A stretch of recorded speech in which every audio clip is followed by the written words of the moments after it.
सुवर्णपुर जिलार सदर महकुमा रक्त केन्द्र रे ओडिशा रक्तदाता संघ जिला रक्तदाता सेवा संघर मिलित प्रयास रे एक रक्तदान शिविर अनुष्ठित हो जायछि।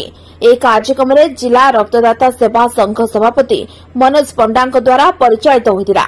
जिला युव रेडक्रॉस संयोजक अध्यापक उमाकांत नाग उपस्थित रही समस्त रक्तदाता उत्साहित करथिले।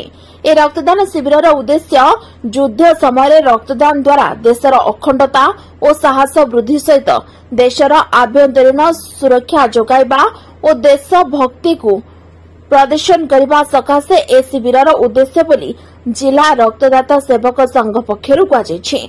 राज्यर समस्त रक्त केन्द्र रे ए शिविर आयोजन कहुछि।